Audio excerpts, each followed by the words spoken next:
조갑제 TV 시청자 여러분 안녕하십니까. 2021년 11월 25일 오전 10시 30분입니다.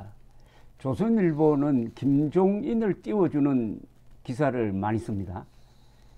그런데 동아일보 오늘 사설은 윤석열 김종인 갈등 봉합 또 실패, 정책은 언제 만드나 라고 양쪽을 비판했는데 주로 상황 노릇하는 김종인의 노욕을 비판하는 게 주조가 되어 있습니다.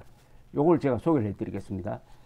국민의힘 대선 선거대책위원회 구성을 놓고 충돌했던 윤석열 대선 후보와 김종인 전 비상대책위원장이 어제 만찬 회동을 했지만 또 합의에 이르지 못했다. 김 전 위원장은 총괄선대위원장 수락 여부에 대해 확정적으로 이야기하지 않았다며 쓸데없는 잡음을 정비하고 출발하자는 것이라고 했다. 윤 후보는 총괄본부장 발표는 할 것이다 라고 했다. 대선 후보와 선거 사령탑으로 내정됐던 사람이 언제까지 이런 식의 힘겨루기를 이어가겠다는 건지 어이가 없다. 두 사람의 갈등엔 기싸움 양상까지 나타나고 있다.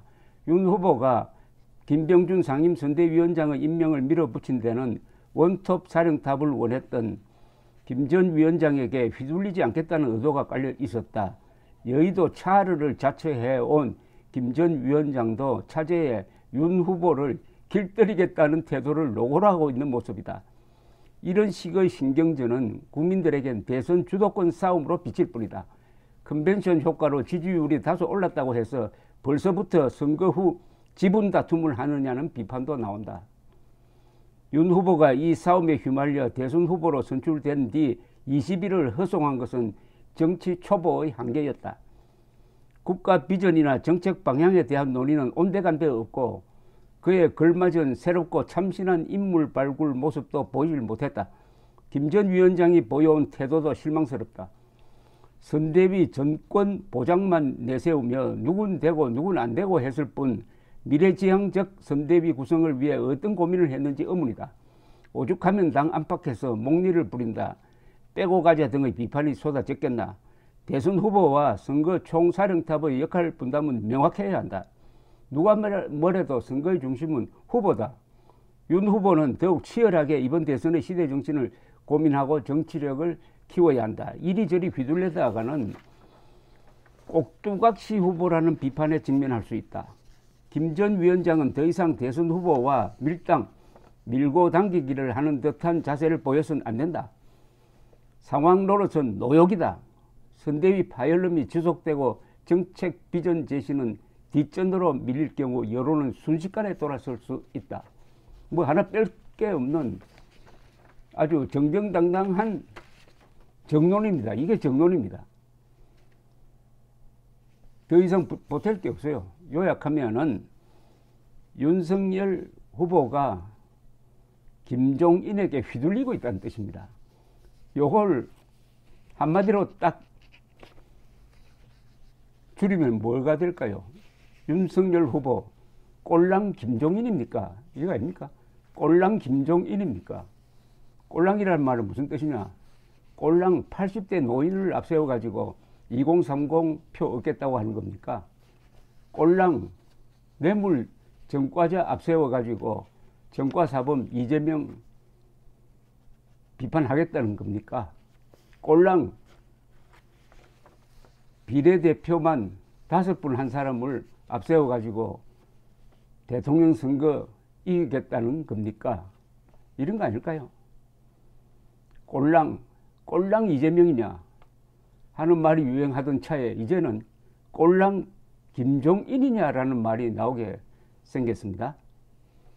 윤석열 후보는 황금 같은 20일을 잃어버렸습니다. 이 20일 사이에 컨벤션 효과를 더 보태가지고 신속하게 선거대책위원회를 꾸리고 참신한 인물을 내세웠더라면은 지금 지지율 격차를 20%포인트까지 늘릴 수 있었는데 김종인의 목리에 걸려가지고 쩔쩔매는 모습을 보이는 바람에 이제 지지율이 좁혀지고 있습니다.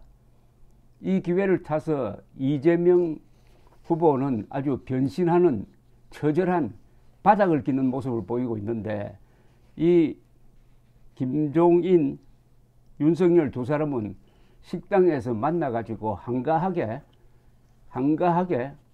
이제는 선거는 다 됐다, 나중에 지분을 어떻게 나누어 가질 거냐, 그것 논의하고 있는 모습으로 비춰지고 있습니다. 한국 사람들이 가장 싫어하는 게 바로 이런 모습입니다. 오만과 허영이 엮여버리면 정치인은 반드시 파멸합니다. 두 사람은 지금 오만할 뿐 아니라 허영심에 꽉 차 있습니다. 특히 김종인,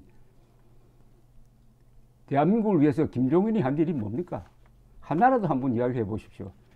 대한민국을 위해서 문재인이 한 일이 뭡니까? 단 하나라도 이야기해 보라고 하면은 없다는 대답이 37%입니다. 아마 김종인은 더 낮을 겁니다. 김종인은 정치부 기자들 사이에서는 상당한 인기가 있어요. 그러나 국민들 사이에 김종인이가 표가 됩니까?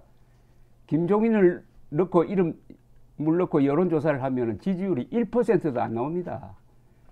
그런데 지금 1위를 달리고 있는 윤석열 후보가 왜 김종인 앞에서 이렇게 구차하고 허약하고 허술한 모습을 보여주는지 정치 초보라는 말로도 설명이 안 됩니다. 이것은 자존심의 문제입니다. 윤석열 후보는 자존심도 없습니까? 어떻게 이렇게 찾아가지고 만나서 도와주십시오, 그것도 한두 번도 아니고,